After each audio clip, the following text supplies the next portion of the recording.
It's time now for the political analysis of Fromm and Fuller. Al Fromm, former political advisor to President Bill Clinton, and Craig Fuller, former political advisor to both President Ronald Reagan and George H.W. Bush. Good morning, all. Craig, I'd like to start with you. The big news, of course, is that President Biden will be signing into law a $1.9 trillion COVID relief package on Friday. Now, that's the good news, but it needs to be pointed out that not one Republican, either in the House or the Senate, voted for the Biden plan. And that was after some effort to make this much more of a bipartisan bill. Okay. I mean, what do you think about the fact that no Republicans signed up for this? Well, I was watching this vote occur yesterday, and the speaker gaveling the hall to a conclusion with the passage and lots of cheering. And I'm sure my friend Al was cheering. It was a bit surprising that no Republicans supported the measure. But I was reminded of an adage in campaigning that half the money that you spend in a campaign is wasted. The trouble is you don't know which half. And I thought about that as a $1.9 trillion measure gets passed. I think Republicans were asking appropriate questions. Will the money be targeted in the right places? Will it be well spent? Can this be organized? Is the timing right as some states are opening up and the economy is strengthening? But any compassionate person would recognize that there's a good deal of suffering out there, and that and certainly people are in need. But the national debt is topping $28 trillion. It's over $200,000 per taxpayer. So we're loading burden upon burden on future taxpayers as well as current taxpayers. And I think Republicans therefore decided to withhold their support, and there were policy reasons for doing that. The politics, however, I think works very much against Republicans. Their message yesterday was this is a bloated measure, bloated bill, bloated legislation. Well, saying that to people who are in real need isn't exactly going to play well. Whereas the Democrats not only had the visual image of success passing Biden's measure, their briefing afterwards with Senator Schumer saying, help is on the way. If you're in need, help is on the way. Those messages are going to resonate very well. And I guess Republican leadership decided that suddenly paying attention to the debt and deficit was going to be the politically correct thing to do. But I think at the end of the day, this story helps Democrats far more for having found a path forward. Now, as to bipartisanship, I don't know that this locks in place the refusal of Republicans to support anything. I certainly hope when infrastructure legislation comes forward that there will be a more bipartisan approach. But I do think what President Biden is saying to Republicans is that I want a bipartisan approach, but if I can't get it and I have the votes, we'll pass the measure without you. And that's something that should be sobering for Republicans, because I suspect over the next 2 years, you'll see a strengthened economy. You'll see a rapid improvement of individual health with the vaccines. And come 2022, if Republicans are just saying no, and the Biden administration and this Congress have advanced several measures without Republican support, I do think Republicans will have a lot to answer for at the ballot box. Al, do you see it the same way? I mean, it is $2 trillion, right? Right. And I love the crocodile tears of the Republicans on the debt.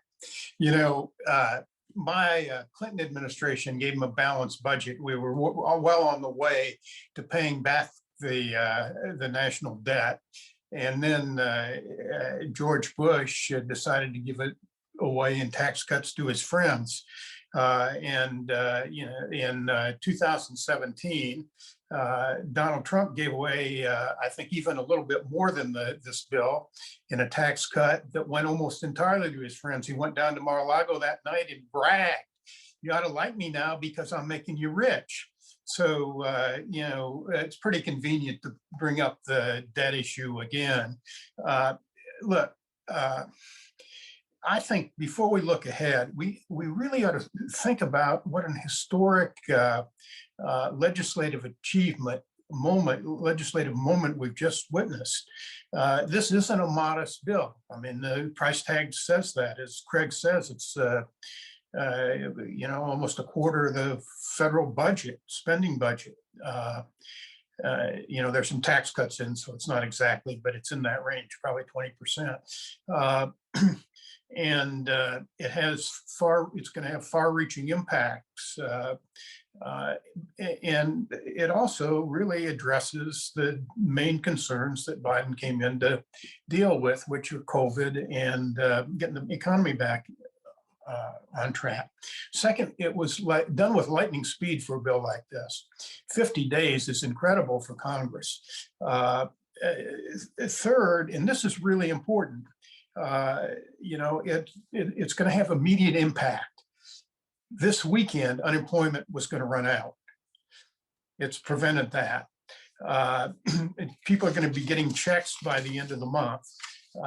And he is going to be out starting today with tonight with his speech, his national television speech. He's going to be out around the country selling it, letting people, reminding people what he's achieved.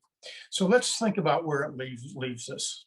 Biden came in and he had two of the worst problems that any president's faced probably since Roosevelt, with COVID and the Depression. We're still 9 million jobs down from where we were before this COVID depression started. So he's come in, he's changed the tone, and I don't want to underestimate the value of changing the tone, because people just feel a lot better about what's going on in Washington. And then he rolled up his sleeves and he got to work. He's exceeded his promises for vaccinating the country. He said 100 million in the first 100 days. He's now doing 3 million a day almost. And yesterday, another big chunk of news is important, maybe as the bill, which is that he bought 100 million new doses from Johnson & Johnson. The country's going to be vaccinated probably close to the beginning of summer.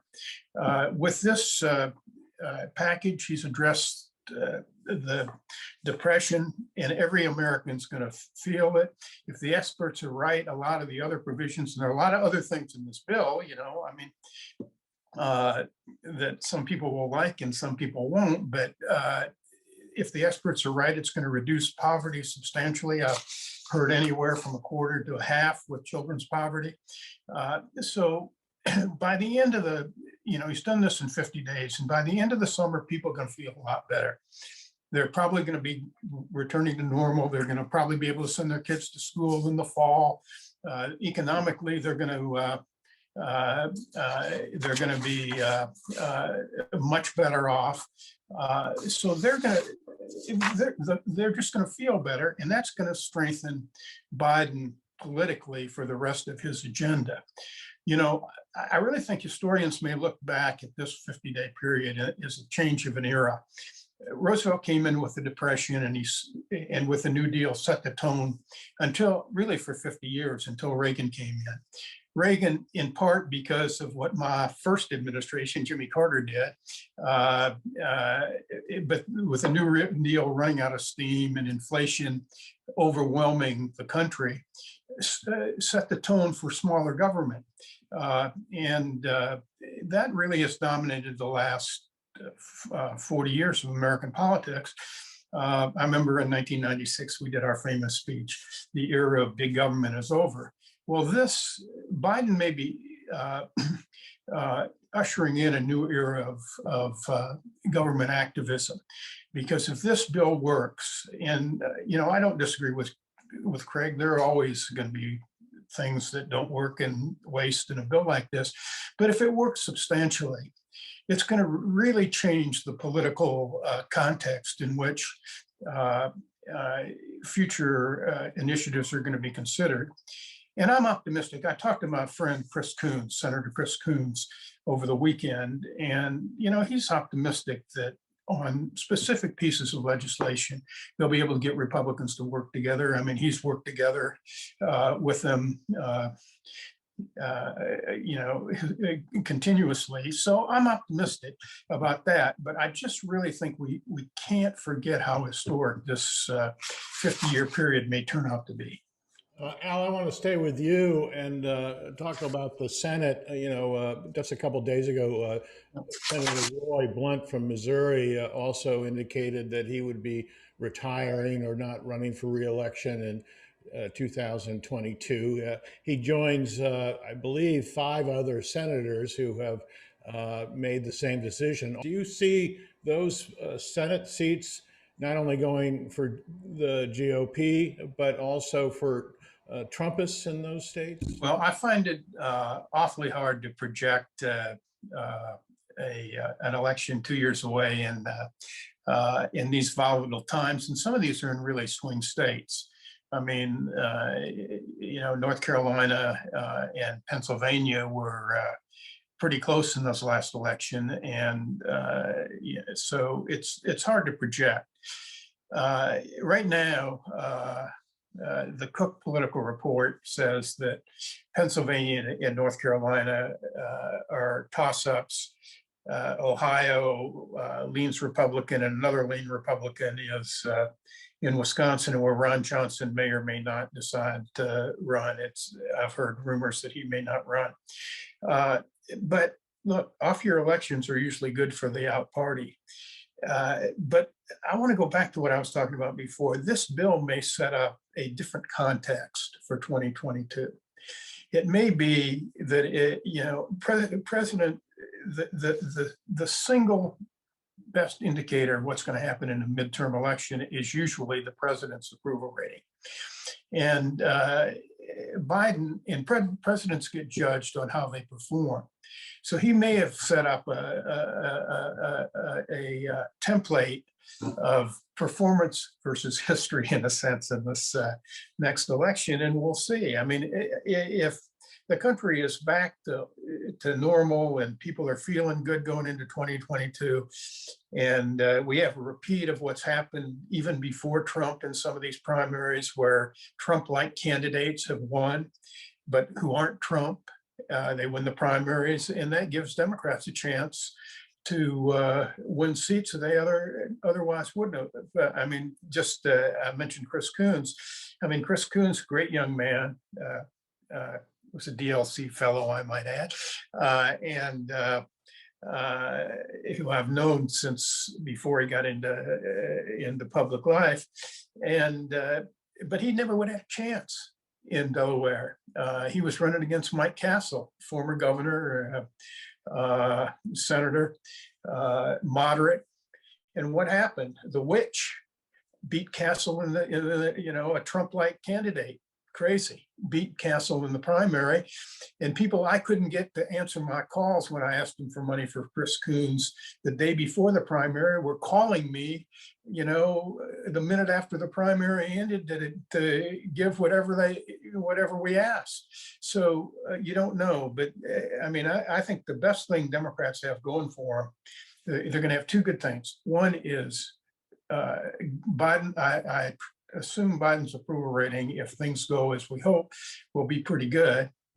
And secondly, if the Republicans continue this silly war and Trump tries to take money from the committees, probably not as successfully as you might let you think, but they can nominate a few nutcases in some of these states. Democrats will have a chance to increase their margins in the Senate. Greg, do you see it the same way, or are we going to get some new Trump senators? I am doubtful we'll get new Trump senators. I do see one thing the same way. I do think that the Biden administration is in a cycle where things were destined to get better with or without the passage of this legislation. The passage of this most recent legislation helps somewhat substantively. It certainly helps politically because you can point to it for the next 2 years.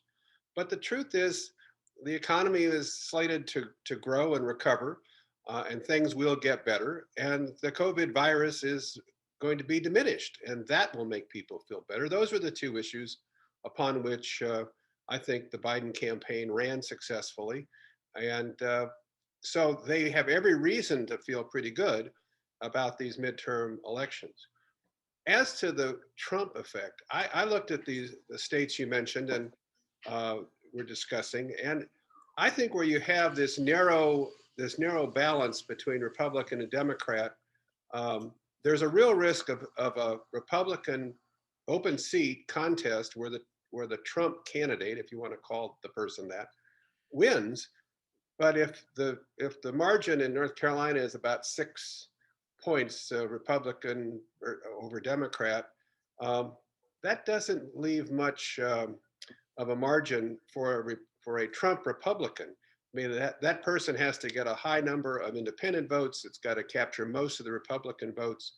And I think, especially in 2022, Republicans are going to be less enamored with Trump candidates. Certainly independents are going to be. And that sets up some of these close races, including Missouri, where there's a 9-point gap. Republicans 47%, Dems 38% in registration. So that a Republican that is just too conservative for that state is going to have a hard time putting together a margin of victory in the context that Al talked about, and I believe will be the case, and that is that the Biden administration will be running and riding pretty high with a stronger economy and an improved health situation. So for Republicans, again, and we've talked about this before, the path forward to me seems to be much closer to the middle, but they've got to maneuver themselves away from the Trump influence over the course of the next few months. We're going to have to leave it there. Al Fromm, Craig Fuller, thanks so much indeed. We'll see you next week.